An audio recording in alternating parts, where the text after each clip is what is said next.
It is a Football Friday right here at sportsbookreview.com. This is the NFL show, and we are going to preview the AFC East. And as I said, Kyle, it's Friday. We're talking before the show. Can you 2 weeks, Kyle? 2 weeks before the show? I can't even believe it. On it, I woke up this morning like, holy crap, there is 13 days until the first game of the season. I'm so damn excited. And I think true to form, right before the season starts, we're ending with the AFC West, leading right into the Kansas City Chiefs on Thursday Night Football. We're talking the AFC East, and there's a lot of changes in this division. I think it's probably the first time in 20 years that the Patriots aren't the overwhelming favorite to win the division. So I think this is going to be a lot of fun. I think there's a lot to talk about, and it's Football Friday, and then it's going to be Golf Friday right after that for me. So I'm really excited. And I even decided to wear pants for this video. This is the first even with me here, like, you say it's going to be Golf Friday. It's going to be Sleep Friday for me in just a little bit here as we're a couple hours off there. We're out in Oregon, but it is what it is. We're going to have some fun today on the show, the same way we've been doing the past couple weeks here, previewing a division Monday, Wednesday, and Friday, getting you ready for the opener with the Kansas City Chiefs and the Houston Texans. Sincere Miller's in here. Sean's in here. DJ Big Boss is in here. And some guy named Sports Betting with Donnie also has a comment in the chat. Thank you, Sports Betting for Donnie, for actually coming into the chat box and saying hello. If you guys have He's a I don't know who that guy is. Look, that might be a burner account in there. But this is what we do right here on the channels. I do want to thank you guys for tuning in. We're going to talk a little bit of NFL. If you're new to the channels, you're just watching, I'm Donnie Seymour. He's Kyle Purviance. We are going to be your team that gets you through the NFL season, right through to the Super Bowl. If you haven't done so yet, this is going to be a big show. We are going to have some fun, and it's only going to be as good as the people in the chat box, the people that watch it. So if you do want to subscribe, please do. I always say this, Kyle, on each one show I do. The red button, if the button is red down there, just below where we're talking on YouTube, you got to flip it over to gray. You got to turn the notifications on. When we go live for football, college football, the NBA, hockey, baseball, whatever it is on the channels, you get it delivered directly to your inbox, and then you can come into the chat box and say hello like everybody's doing now. Kyle, let's not waste any time. I love it. It's Football Friday. We got some good stuff to talk about. You're right. It's the AFC East. Every time for the past, you said it, 20 years, if you're doing a preview show, if you're doing a video and you say, okay, AFC East, you say, New England Patriots will win. Now let's move over to the AFC South or some other conference. Not that way this year. I'm really excited for the division. The Patriots plus 115, the Bills right behind it at plus 125. And then you're fighting it out with two actual talented teams here in this division, the Dolphins and the Jets. Just talk before we even get into the teams here, the swing of opinions where finally somebody might take down the Patriots, Kyle.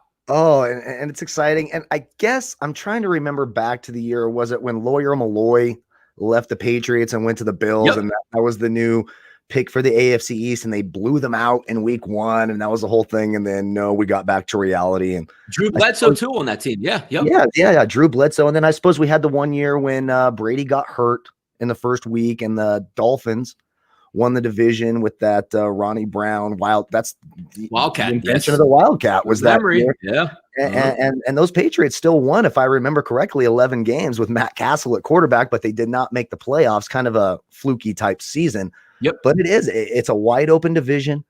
I still think the top 2 teams are where you want to go in this division. I don't know if the Dolphins and Jets are yet ready to make that leap. So it's still a 2-man race. But like you said, this is probably the first time in 20 years where really it's a 2-man race. Before is, just chalk it up to the Patriots, move on, collect your money at the end of the season and have a good time.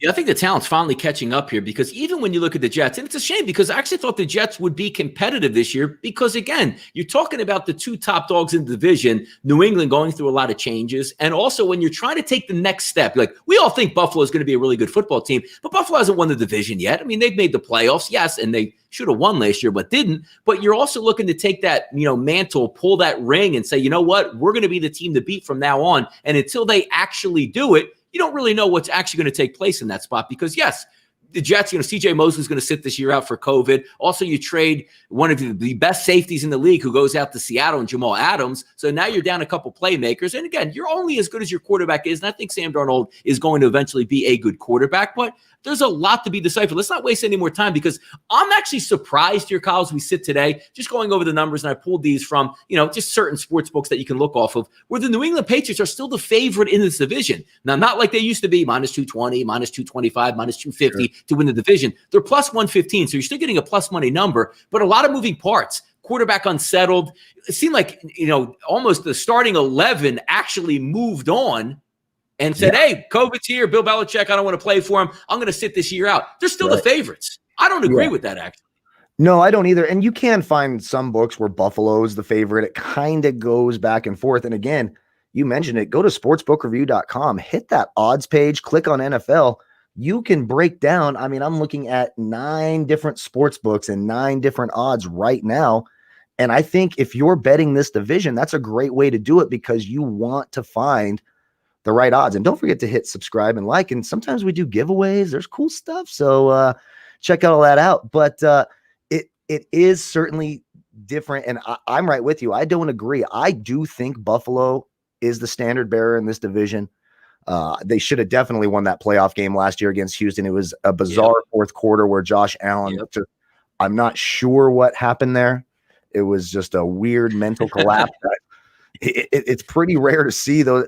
The last and they still almost won even though he short-circuited in the fourth quarter, they almost won. If it wasn't for that dumb penalty late, they win the football game. So it was a weird short circuit though. I'll give you that. It was strange. It's probably, I guess I can look back to that Seattle Green Bay championship game a few years back where Seattle was up or Green Bay was up 19-0. And then was it the Brian Bostic fumbled onside kick and all that other stuff. That's kind of the level that was at because Buffalo's a talented team. And I actually think they got better in the offseason. So it's something to watch. Should we just jump right in? Are we going to start with New England or Buffalo? Where should we start? Let me set the table. Since we usually like to go the top dog. We'll go first, then we'll leave it up to the final teams a little bit later, sort of the underdogs. If we take a look at the New England Patriots, of course, the big movement, right? Tom Brady goes down to Tampa Bay, the end of an era, but you still have the semblance of an amazing organization. As long as you have Bill Belichick, you have Josh McDaniels as an offensive coordinator, you are going to do some damage, but we were all surprised saying, wait a second, Brian Hoyer is going to be brought into this situation. Jarrett Stidham, all world down in Texas, comes out maybe a little bit underwhelming in college. But now Bill Belichick, when he puts a stamp of approval and says, I think this guy can get it done, he really means it. And maybe he says, Cam Newton's coming in and will be healthy. He's going to be part of this starting, sort of lineup. And since there's no preseason, Kyle, you don't know how they're going to, deploy this offense. Would it be Stidham to start? Cam Newton comes in. Is Cam going to start? We don't know that, but Cam certainly has a lot to prove. Looking at the wide receiver core, Julian Edelman, we know how good he is, but now he doesn't have Tom Brady. Is that same timing going to be there where I know he's going to go in or out at 5 yards? He's wide open all the time. I make sure he gets the ball. N'Keal Harry, very underwhelming, had some good accolades coming out of Arizona State, but hasn't lived up to that so far. Mohamed Sanu comes over in the trade. You look at that and say, well, banged up, didn't really produce yet. The offensive line is beat up and injured. They couldn't run the football at all last year, and a question mark at quarterback. And look, again, a lot of guys, a lot of talent in this football team has left either through free agency or through not wanting to play during COVID. They're still the favorites listed here at the sports books, though. Yeah, to me, it's crazy. And if I was just kind of going through before the show and looking at some of the camp reports from today, the offense has not looked great. I'll be shocked if Cam Newton's not the starting quarterback. Like, you can't trot out Brian Hoyer week 1, can you? You simply can't. This isn't the probably Stidham. It probably will be Stidham, but no. Don't be surprised if Bill does trot Hoyer. He won the starting quarterback job. Here he is, night 1. Bill Belichick surprises all of us. That go ahead. He does, and I can't sit here and question Bill Belichick's probably one of, if not the greatest coach in NFL history, right? So it's probably wrong of me to question what he does there. But my God, if you trot out Brian Hoyer, Jarrett Stidham, it seems weird. I mean, it kind of brings me back to that Kevin Costner draft movie, where it was kind of all about Brian Hoyer. Yeah. You can't trot him out, but the offense doesn't look great. The defense should still be very, very good. Now, there's some big losses. You talked about it. Jamie Collins, gone. Kyle Van Noy, gone. Patrick Chung. Hightower, COVID, Patrick Chung, Dante Hightower. So there's a lot of losses there. And from what I'm reading in camp, the offensive line has had a tough time protecting Marcus Cannon, opted out. They lost Ted Karras, their center, who is kind of a stabilizing force for that team. So it's all about the defense. That secondary was terrific last year. Them and the 49ers were really, really, really good. but they're really not going to have an advantage over Buffalo, who's also got a terrific secondary, and we'll get to some of their additions in a minute. It's a two-team race, in my opinion, between New England and Buffalo. I just don't know, like you said, the timing with Cam Newton. Cam Newton is not a drop back, get rid of the ball in 3 seconds and throw a timing route type of quarterback. That's not what he does. So it's going, and even if Jarrett Stidham starts, Jarrett Stidham's a very athletic guy. He looked good in the preseason last year. There's no doubt about that. They did bring in a couple of tight ends to replace Matt Lacoste, who also opted out. I mean, no team was hit harder by the opt-outs than New England. 8 players it's crazy. It really is crazy. I like the addition of Bo Allen. Now, Bo Allen, the defensive tackle, hasn't yet practiced and was still on the sidelines today, from what I read, and hadn't practiced. I like the addition of Adrian Phillips to replace Patrick Chung. I think that was a very underrated offseason addition, former Pro Bowler with the Chargers. If he can stay healthy, he can really help the team. Man, I'm having a hard time putting money on New England this year. Yeah, it was a guaranteed 5-1 for New England. Like, New England started the season with 5 guaranteed wins, maybe even 6 in the division for the past 20 years. That's no longer going to be the case. And also, one of those added things that we take a look at as well, it was so hard to beat New England in New England. And yes, Bill Belichick's the coach is a big reason why. Tom Brady, probably the greatest football player of all time. That might be a reason why. But also, that crowd got involved up here in the Northeast. And again, we're talking about a season where there's probably not going to be a crowd. And if there is, maybe half, 15,000, 20,000 that are going to be in there. So when you try to roll it over and say, what were the great things that New England did? Using their home field advantage was a major reason why they even got to the Super Bowl to begin with. That's not going to be there. And a lot of change over. It's hard still to say, like, because Bill Belichick just isn't going to go into the season because we saw it in the offseason. Well, look, you know what they're going to do, Kyle. They're tanking for Trevor Lawrence. That's not Bill Belichick. That's not the Patriots' MO to say, I'm going to take a 2-14 and get my quarterback next year. That's not how they operate. They play to win the game, as Herm Edwards used to say. But they are the favorites here in this division. I'm not picking them to be the favorites. 9 is roughly what their team total is. 9. I mean, it's always 10, 10.5, 11, 11.5 for the Patriots. It's interesting to see, but there's no way to me that you're going to overcome, even though Tom Brady wasn't all that great last year, you're going to get a step up in performance from Cam Newton, who you're rightfully to put out, injured last year to his legs. The year before it was his shoulder. This isn't a 25-year-old kid that's saying, give me the ball 15 times a game, I'm going to run it. He doesn't want to do that at this stage of his career. It'll be interesting to see who starts at quarterback, but I'm not high on this team, and I don't have him as the favorite in this division. I don't.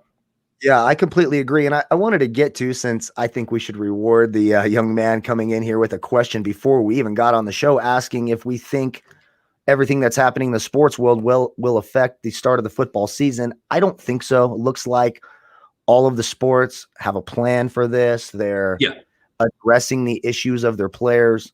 The NBA is resuming tomorrow, WNBA tonight, baseball tonight. So I think, they took a couple days off of practice, but I think everything goes off as scheduled. So me personally, right now, I'm not concerned. Now, the world's a fluid situation. Things can happen every single day, but right now, as we sit, I would be very, very surprised if the NFL didn't start as scheduled, to answer your question at the top. No, it's a pretty good answer and I agree too. When you're taking a look also at other leagues, you're talking about now baseball's been shortened this year. I'll use 162 games, basketball 82 games. It's easier for basketball teams and baseball teams. If you take a stand, you want to postpone the games, you move it like 2 days later. You can't have a team in the NFL where one team travels to another city. They don't want to play that game. That isn't like, okay, we'll play it Monday morning. That's basically a forfeit loss. You forfeit your game check, you forfeit the game, and it messes up the league schedule all the way through. It's not to say it can't happen in football, but it's much, much harder just to say, hey, it's a rain out today. What doubleheader tomorrow? No big deal. Or we're going to postpone a game in the NBA bubble. That's okay. We'll move it to Saturday, and then we'll bump up again. It can't happen in football there. So if they do take a social stand, it's going to throw a lot of things out of whack. We'll see if it happens, but I'm with you. I know they're talking about stuff like that, but it's good that they're talking about it, Kyle, 3 weeks before the season, get things ironed out, get their social, indifferences together, get their motivation together. They can play the season, use it in their favor to do it. So I'm with you. I don't think it's going to be one of those where, hey, we're not going to play week 1 or 6 teams are sitting out of the 30 teams or whatever it is and not going to play. So I do think they're going to move on. Now, with the Patriots putting a bow on them, I know you do a lot of DFS stuff. look, Bill Belichick is one of the more maddening guys to do. He can have a wide receiver that's targeted 12 times in week 2 and 0 the following week because that's not their game plan. Same thing, a running back could have 15 carries, 132 yards and 2 scores, and not even play in the first half of the next week's ball game.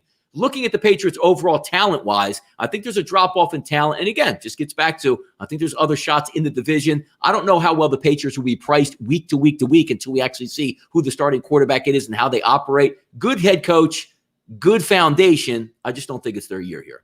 Yeah, and I completely agree. And I guess like right now I was kind of going over some ADP stuff. I'm working on a fantasy draft, kit to kind of help people out with the draft. Cam Newton's going awfully late in drafts. You can get him in the 14th or 15th round.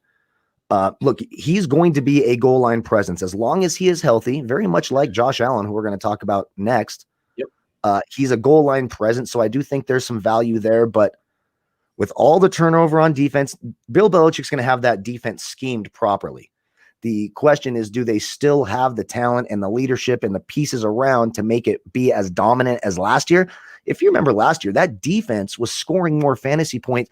After like week 9, they were number 6 overall. They were outscoring Patrick Mahomes. And you know what I mean? So that defense, you can expect a little bit of regression, I would think, and certainly some regression on offense. And you're right, they're a maddening team. I mean, they're going to have Sony Michel, James White, Rex Burkhead, Lamar Miller, whom they signed, who I don't even know if he's practiced yet.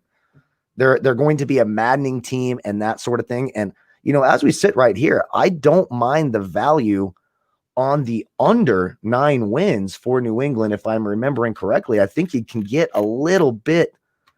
Oh no, the under is actually worse odds. So if you want value, you'd have to go the over. For me, it's a pass. I'm just passing on New England because I just don't know. Yeah, it's one of those things where, as gamblers, which we are, you want to maybe take a look at them mid-game, game 1, game 2, maybe sit it out a couple games, because if you're throwing down saying, I really think Cam Newton's going to be good, we haven't seen any of these guys in pads do anything, and Cam Newton hasn't really been effective for over 2 years. So for him to come back and say, hey, look, he's going to return back to his 2015, MVP type season, we don't know that's going to happen. But the best part about trying to watch or figure it out is when you see it happen live on the field. We'll see what happens here. And Tim Griever in this is Kyle. He loves your microphone, Kyle. So by the way, he likes to make fun of that microphone. He says I'm overcompensating. I happen to know him, and fair enough. We'll just leave that right there. He may be right. He may be wrong. I can't.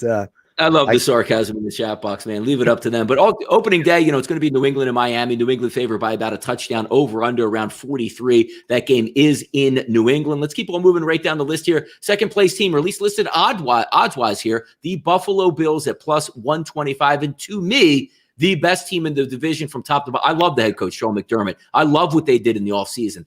Josh Allen's not the most accomplished passer. He can certainly work on that, but usually you can't teach accuracy. You try to manage the accuracy. He's an incredible athlete, runs for touchdowns, almost like having a third running back in the backfield as opposed to your fullback and maybe a halfback. You saw it in the playoffs. They're running quarterback sweeps. They're really starting to open it up, but you add that extra dimension of a deep threat with Stephon Diggs, which I love because, hey, just opening up the top of the defense opens up everything else underneath. So if you have 2 speed guys, which they do now, you have Cole Beasley underneath, you have a decent set of young athletic tight ends, a good offensive line, a running back that's having fumbling issues in camp and Singletary, but you see how dynamic he can be, and you're leaning on a really good defense. Buffalo is supposed to take the progression to me this year after making the playoffs last year, winning this division. Anything short of that for me is really a disappointment, Kyle, for the Buffalo Bills. I completely agree. I like the Buffalo Bills a lot this year. And, I've always liked them as a kid. They were kind of my AFC team. I was a 49ers guy, but I love that run and shoot offense with Jim Kelly and Thurman Thomas, and, James Lofton and Andre Reed and Don Beebe. I mean, Keith McKellar, you can just go on, and Bruce Smith. I loved those teams. I really like Buffalo. The addition of Stephon Diggs. Now you have John Brown and Stephon Diggs on opposite sides with Cole Beasley underneath. You talked about the young tight ends. Dawson Knox looks like he can take the top off of defense. He was a little inconsistent last year. I think the defense got better. I know they lost Shaq Lawson to Miami, but they bring in Mario Addison. They bring in Vernon Butler, AJ Klein. Josh Norman is dealing with a little bit of an injury, but anytime Josh Norman's going to be your number 2 corner, now you never want him to be your number 1 corner, ever. He was overrated in that capacity, had 1 good year as a number 1 corner with Washington and maybe, I guess, 1 with Carolina. But and Teron Johnson coming back to play the slot for them, one of the underrated slot corners in the league. This defense should be fantastic. Tre'Davious White, a top 3, top 4 man corner on the outside. I'm a big believer in Josh Allen. If you read the camp reports, his accuracy is getting better and better. There's a lot of continuity with those players. He's just sort of learning Stephon Diggs, which how hard is it to learn a super athletic, super fast guy who can catch the ball anywhere? They brought in Zach Moss, the 3rd-round pick out of Utah, to replace Frank Gore, who went to the Jets. So I like Buffalo. I think Josh Allen makes a progression forward. And for you fantasy football guys out there, we'll answer fantasy football questions during our Sunday morning show too. We'll do a lot of stuff there. We'll have a lot of damn fun with that. Josh Allen is still going in the 10th or 11th round. I think his ADP is around 108. There's another guy you can jump all over because, listen, he is going in the red zone. Josh Allen is their running back. He's like Cam Newton 5 years ago for Carolina. I like this team a lot. I like the coach. I like the coordinators. I love Leslie Frazier in that defense, Brian Dable with the offense. I think the Buffalo Bills, when I start looking at the team, they're sitting there at 9 as well. I like you're not getting much value. It's minus either way for the most part, over or under the 9. So there's not a lot of value to be had here. So for me, parlaying, winning the division, and then maybe going over the 9 wins seems like a rational, smart bet for me. I like Buffalo a lot. I think I'm shoving my chips in on the Buffalo Bills. They're a team I like to root for as well. Like, I'm a football fan at heart, and I love fans out there. Like, I don't really like the Cleveland Browns per se, but I know that team and that town shows up each and every Sunday, and they really deserve better. Get their heart ripped out back when they moved the team from, Cleveland over to Baltimore. But when you take a look at the Bills, and it's a shame because this is supposed to be the Bills' year to overcome the New England Patriots, and how much fun and passionate the Bills Mafia is every Sunday. And they're not going to get to be there, or at least be in a capacity where they're going to circle the wagons like the Buffalo Bills, like Chris Berman used to always say. And also getting back to those days when they were dominant in the 90s, really the pre-salary cap era where the salaries weren't exorbitant yet. You have a smaller market that's had those downtimes. This is going to be their time to shine. Finally got an owner that's going to spend a little bit of money. You got a good, front office group. You pick the right head coach. This is the year they're supposed to come out and play. And it's a shame that the fans, they're going to enjoy it watching it on TV, but how many times it never gets old, Kyle, when you see guys get pile drive through tables constantly before the game. So I always respect the Bills Mafia and their fan base. I think it's one of the best out there. And I think this team is ready to take the next step. You have everything you need on offense, the young quarterback looking to take his next step, a division that's up for grabs. This is the time you want to go out and get it. And I love a front office that says, hey, Josh, what do you need? You want a top flight wide receiver? Let's go get you Stephon Diggs. So when everything goes backwards in the game, you can still lean on your defense. Your head coach is a defensive coordinator. That's what they do out there. And I'm excited to see, and getting back to your DFS point, it never hurts when you have a quarterback that can run for 50 to 60 yards and a touchdown a game. That's huge, right? That's right. It's huge. And our boy Junior Brown, who does great things over there with Jay Money on those NBA shows. Yeah. Make sure you check that out. Yes, Josh Allen, to me, by far, is the best quarterback in the division. Now, we got to see what Tua looks like. He's probably not going to start right away. We'll talk about that more in a minute. But I think, and then you got Sam Darnold, who, what I call Sam Darnold is a Lego policeman. If you have a young child with Legos, go pull out a Lego policeman and then put it up next to a picture of Sam Darnold. I'm telling you, the dude is the Lego fireman policeman. I love it. But no, Josh Allen is certainly the best quarterback in the division. Now, Cam Newton, if you can find a prop bet out there for comeback player of the year and you like the Patriots, I think that's a bet you could make too, because if the Patriots end up being successful this year, Cam Newton probably has a good year, and he could be a guy that's sort of one of those prop bet, long shot, comeback player of the year type situations. But for my money right now, yes, Josh Allen is the best quarterback in the division. Yeah, I'm looking forward to it. And again, it's plus 125 to win the AFC East. I would take that. Team total 8.5 minus 160. So theoretically, that's going to be around a 9. If they're going to win the division, they're probably going to need to get to 10 wins. I do think they can do that. Even though division, look, it's not going to be an easy walk just to get by New England. They're going to be well coached. They're still going to have a good defense. You're going to have to earn those wins. But I do think the Buffalo Bills have all the pieces you need. Again, unless we see a fourth quarter type short-circuited season from the quarterback Josh Allen, which I don't see. I think they'll be revved up and ready to go. So I do like that. If we keep going on, let's take a look at the Miami Dolphins. Now, Opening up last season, we were laughing because they were in complete sell mode before the season. Trade away everybody, stock draft picks. They went out this offseason. They spent money. They had good draft picks. They're looking to take the next step, but it's one of those teams where maybe we want to wait one more year because Ryan Fitzpatrick can do an admirable job. He can win you 5 to 6 games if he has the talent around you, but you're looking at Tua Tagovailoa, who I don't know if it would be smart for him to play this year. Obviously, coming off the devastating injury. If he's healthy, that's fine. The doctors say he can go. But also, he didn't get all that all-season work. He didn't get all those OTAs. You're not getting extra reps in preseason football before you line up and play football, September the 13th. So it's probably going to be Fitzpatrick to start the season. But as I said, Kyle, when you get back to the talent level on this team, and see what they have. Devontae Parker, Preston Williams, Albert Wilson, You have speed, you have height, you have guys that go up and get it. That's certainly going to work. You have some decent tight ends, some young guys. Obviously, Mike Gesicki out of Penn State. The offensive line, you're improving that. You markedly improve your defense. You go out and get a Shaq Lawson, also a Byron Jones. So a lot to look forward to. I love the head coach down there. Had them playing hard, even though they had no shot to win anything last year. Even beat my Philadelphia Eagles one week. But looking at this team overall, I think we're a year too early on them. I completely agree. And you mentioned it. I love the changes they've made. I love what the coach did. If you remember the first 3 weeks of last year, we were wondering, is this going to be the worst team ever? Yes. Correct. I mean, that was really that was on all the headlines. If you turned on First Take, whatever you did, they bring in Byron Jones, and Xavier Howard was just activated, reinstated, from the injury list the other day. That's going to be one of the best 1-2 cornerback tandems in the league. Brian Flores is a terrific young coach. They revamped their running game. If you remember last year, that running game was dreadful. It was the worst in the league. I can't even, after they traded Kenyon Drake, it was Kalen Ballage, and you probably have to help me out with this one. I can't remember who. Laird. I mean, they had a bunch of guys running through. Laird. Thank you very much. Now they bring in Jordan Howard. They bring in Matt Breida. That's going to be a lot different. They had 3 first-round draft picks.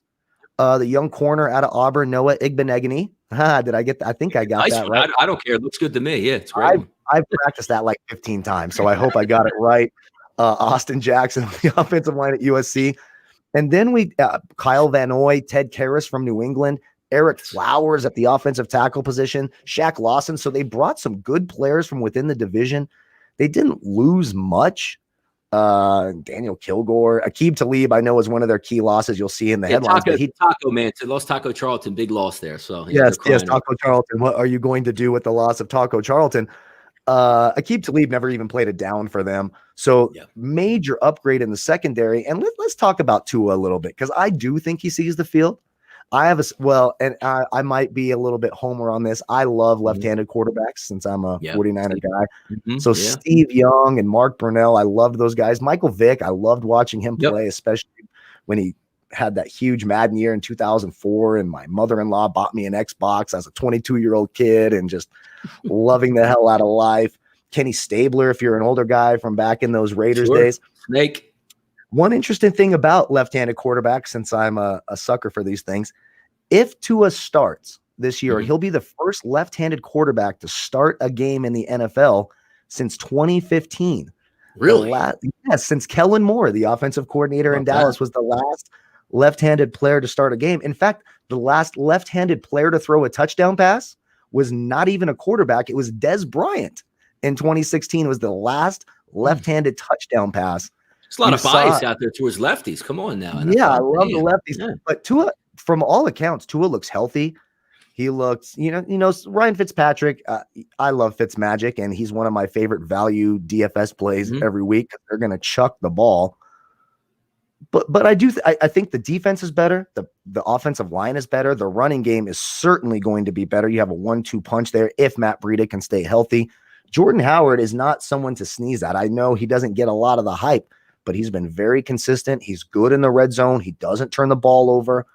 The Dolphins, 1 year away for sure. That number that they're at 6. I mean, you're not picking them to win the division. If you want to throw a few bucks at it because you're a Dolphins homer, that's fine, but don't be surprised when that doesn't win. Really, the question is, can they get over 6 wins? And right now, that's the favorite. Going under 6 seems to be where you can get the most value. When I look at their schedule, I'm trying to find 7 wins, right? So you got week 1 and week 2 at New England and Buffalo.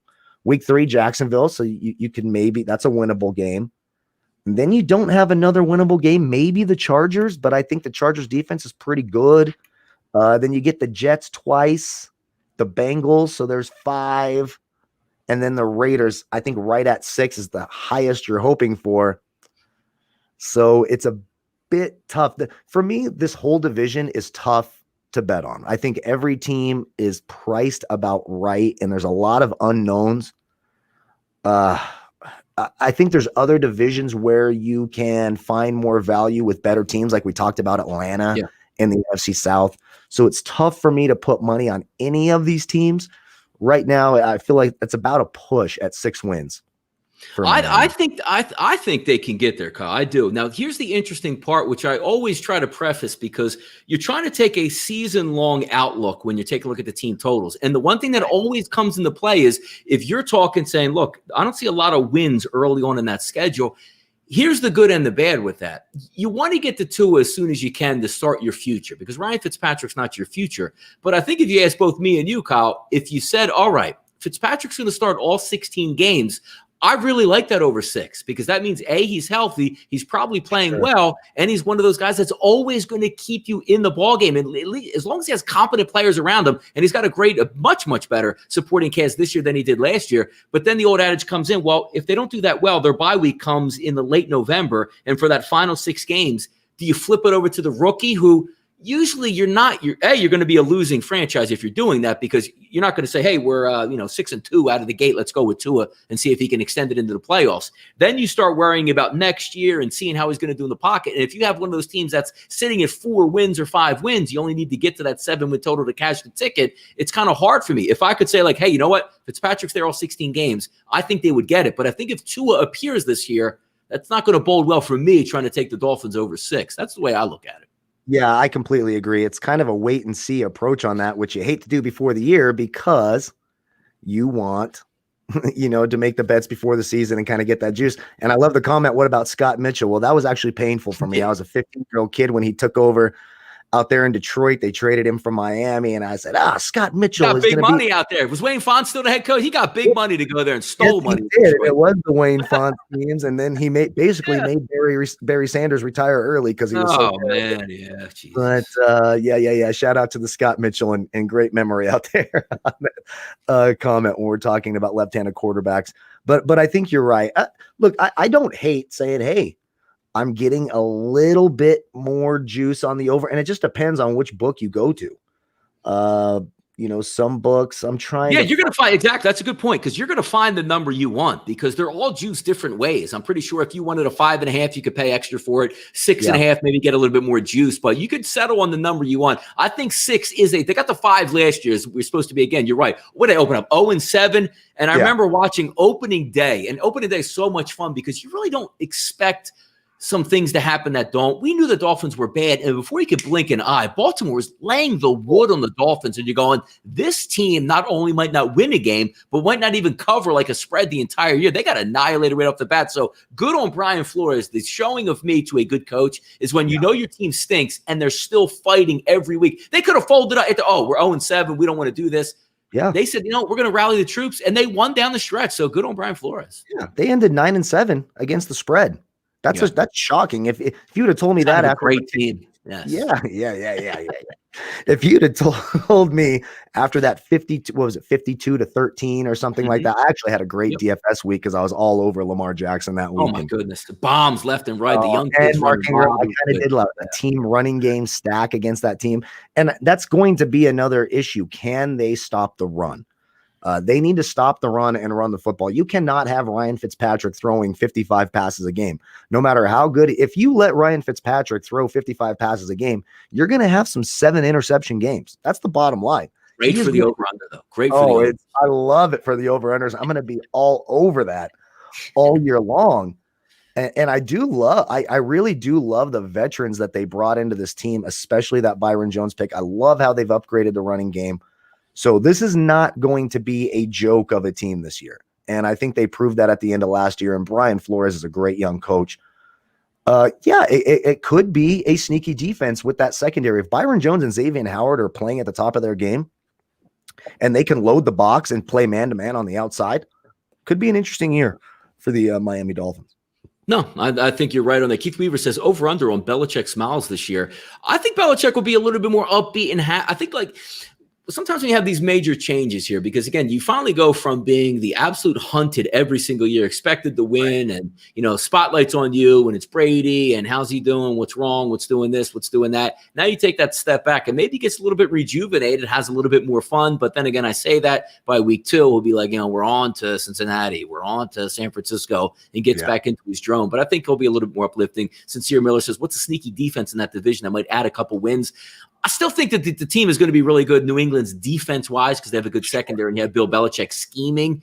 But, the Buffalo Bills should be able to stand on their own. And you're right. Miami, I just think we're 1 year away where if you can ingrain and say, Tua looks like he might be a promising prospect, get him a full offseason next year, they might be able to do some damage. And then maybe it's the Dolphins and the Bills that get set up correct. Let's get to the 4th place team, or at least we're anticipating maybe the 4th place team. Same odds as the Miami Dolphins at plus 850 in this division.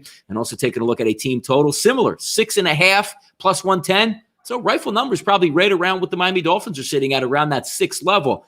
Higher for me before the pandemic, because I'm looking overall talent-wise. All right, we're going to get Sam Darnold for probably a full 16 games unless he goes out in the bar and is hooking up and getting mono and losing 4 games when they were embarrassingly poor. I do think they have some decent talent at wide receiver, and they did have some talent on the defensive end. But when you lose your signal caller in the middle, C.J. Mosley, which is the guy you brought in and paid a ton of money to say, you are going to quarterback this defense. He's like, dude, I'm good. I made $15 million in my signing bonus. I'm only getting $1 million base. And as long as I'm on the roster next year, I get like another $10 million. So who in the right mind wouldn't sit out when you say, I'm going to have 2 years and like $30 million, whether I play or not? Good move by C.J. Mosley, but then you lose Jamal Adams in the back end. And as much as you like to get a lot of draft picks don't win games that year. They win games down the line, but not this year. I sort of taken a step back on the Jets. I think Darnold is going to be a good quarterback in the NFL. Coach is a little bit wiry, to say the least. You see his press conferences, his eyes are all over the place, but I do think he's a pretty good offensive coordinator overall. I'm just not high on this team. I think he took the heart of the defense away, and I think that plays out on the field. I do think they pull up the rear. I think they win about 6 games here, but the only thing that they care about to me, Kyle, making sure their quarterback makes it through the season healthy and progresses. Then you might be able to reload Joe Douglas in the GM spot, might be able to add some talent in the following years. I'm just not high on the Jets this year.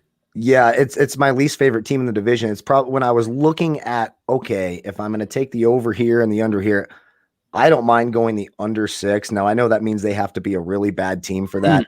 And one thing I will give them credit for, you remember last year when Sam Darnold went out, I can't even remember right now off the top of my head who those quarterbacks were, but it was terrible. Yeah, Luke Falks of the world. Was it Trevor Siemian too? Somebody snapped their leg one that they were. Yeah, I mean, they couldn't even get first downs when he David Fales, I think, played. David Fales and Lucas Falk. There we go. Yeah. Now they bring in Joe Flacco. Now listen, I've said this from the beginning of time. I thought Joe Flacco was overrated, but you can't be any worse than Lucas Falk was. I mean, that passing game was so bad. And so Le'Veon Bell got a lot of crap for how bad he was last year, but what are you supposed to do when everybody knows you can't throw the football? Yeah. I like Le'Veon, and Le'Veon Bell played a lot of snaps. He had a heavy workload last year. They bring in Frank Gore.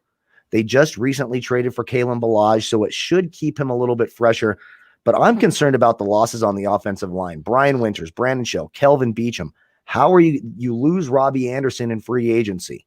I mean, I guess you bring in Brashad Perriman and Chris Hogan, who, Brashad Perriman finally had one good season. After being an absolute bust with Baltimore, he finally has a good season in an offense where they had to throw the football in Tampa Bay. So I don't know if they've done it. They lost Demaryius Thomas as well. Rookie Denzel Mims, which again, no offseason. Is a rookie going to come in and have 100 catches, 1,100 yards? Probably not. Yeah. Rookie wide receiver is probably one of the, if not the toughest, maybe the defensive line is probably the toughest position to come in and make an impact right away. Now we've seen it, we saw A.J. Brown last year with Tennessee. And I know there was one more that's slipping my brain.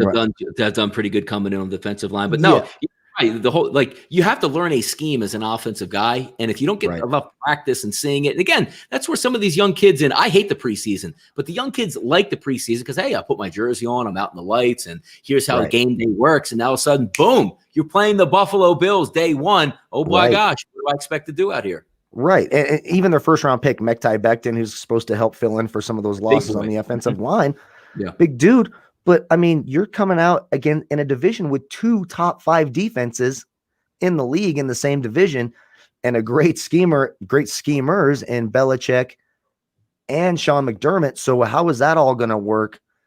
The Jets, for me, it kind of feels like a dumpster fire this year. I also do like the addition of Pierre Desser out of Indianapolis. He was actually a really good cover corner for the Colts last year. I know he only got a 1-year deal. It's kind of going under the radar, but I like that pick too. I just, certainly overall talent wise, they're worse on defense to me. Maybe a little bit better on offense if you're helping Le'Veon Bell out some. That Sam Darnold Monday night game where he's telling people I see ghosts, that to me, that's concerning. It is. I'm always rooting for him because I loved my Lego policeman. I love building Legos with my son when he was a kid. So I'm rooting for him in some weird, awkward way there. And that's whatever. That's my own, neurosis. But I just don't know if I see the wins for the Jets when I kind of look at their schedule. Their first 5 games, Bills, 49ers, Colts, who should be better. On the road, Broncos, too. The Cardinals, the Chargers, then it's back to the Bills, then it's the Chiefs, then it's the Patriots. They don't have a game where maybe you could consider them the favorite until the Dolphins on November 15th. I don't even know if they'll be the favorite next on the road. They'll probably be a dog in that game too. Yeah, they'll probably be a dog in that game. Actually, you get the Dolphins back-to-back. They have their bye week right there. Yeah. Then you get the Raiders. So maybe the Raiders, you're a favorite. So we're talking, what was that, week 14? Yeah, that's a rough one. That's why I'm not high on them. Like, not forget about I like the under. Talent-wise, yeah, just kind of saying it out loud what their schedule is. I like the under. It's hard to predict on the schedule how they actually are, but you're right. When you look at that right up to the bye November 15th, it's not like, all right, finally, we'll get a breather in this spot. There's no breather. There's maybe, look, because I'm a big proponent of, the Thursday night football game puts the away team at such a disadvantage that maybe you have it, but you're talking about a Denver Broncos team that's coming in expected to do some damage this year. So I'm not high on this team one bit, and maybe they say we got a big windfall for Jamal Adams. We'll put it to good use the next year in the draft. We'll have a full off season. We'll rally around our young quarterback, and hopefully he progresses. But I'm not high on them. So if we take a look at the division overall, it's pretty easy to wrap it up. To me, Buffalo Bills plus 125. I'm going to go that route in the division. If I were to take a long shot, it's hard. I just don't see the Dolphins as that team coming up. Again, you're going to have to get a lot out of Ryan Fitzpatrick. And, if they're 500, they might say, you know what, even though we're only 2 games back, we're going to go to Tua Tagovailoa. So too much in the way of saying, I want to take that 850. I like the Bills at plus 125. Team totals for me, if we go down, I think the New England Patriots stay under. And even if it's juicy, 9.5, I think they're a 9-win football team at best, probably more 8-8 the way they're setting up. Buffalo Bills 8.5. I think they win the division, so they're going to have to get at least 9 wins, probably double digits. I think they get it there. The Dolphins at 6. I'll go over, and I'll go under on the Jets 6.5 plus 110. I don't think they get there. I just don't think they get there. How about you? I think I literally have the exact same picks as you. Yeah. I will say one thing. I'm kind of looking over the books here at sportsbookreview.com. Don't forget to check them out. Hit that like button. Hit subscribe. Come on, people. We need you to do that. But I am seeing – this is why it's important to shop for books. So on Bookmaker and Bovada, you're getting some juice on the – you're getting 6.5 on 5 dimes at plus 105. I like that bet. You're getting a plus 121 at Bookmaker under 6. So those are the kinds of things that you want to do, and that's why it's important to shop the books, and that's what makes sportsbookreview.com so great. To answer the last question we saw in here, thoughts on best dark horse draft pick in this division. I'm going to assume this is for fantasy football purposes, and I would say Devin Asai, the tight end out of UCLA, drafted in the 3rd round for New England. If you remember, when Cam Newton was having his most success in Carolina, Greg Olsen was a big part of what that offense did. So with Matt Lacoste opting out, these young tight ends, he or Dalton Green or Keene out of Virginia Tech, I like Devin Asai out of UCLA. I think he could be a sneaky fantasy tight end pick, but I'm right there with you. I'll take the over on the Bills, the under on the Pats, tentatively the over on the Dolphins, And certainly for me, it's the under on the Jets.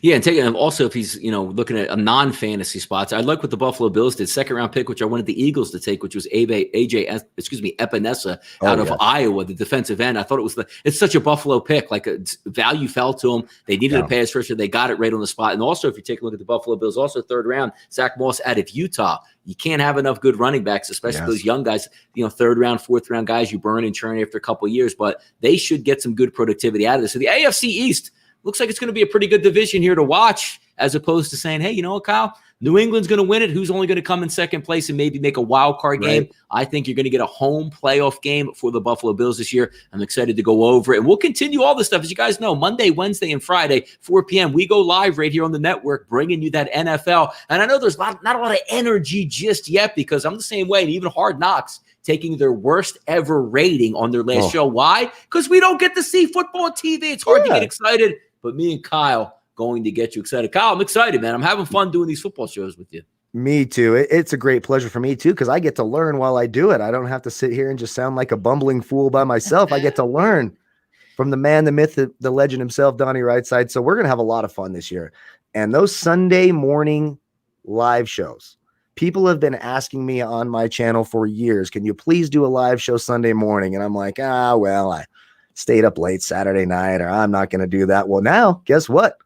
We're going to be doing it, and I cannot wait. They're going to be a lot of fun.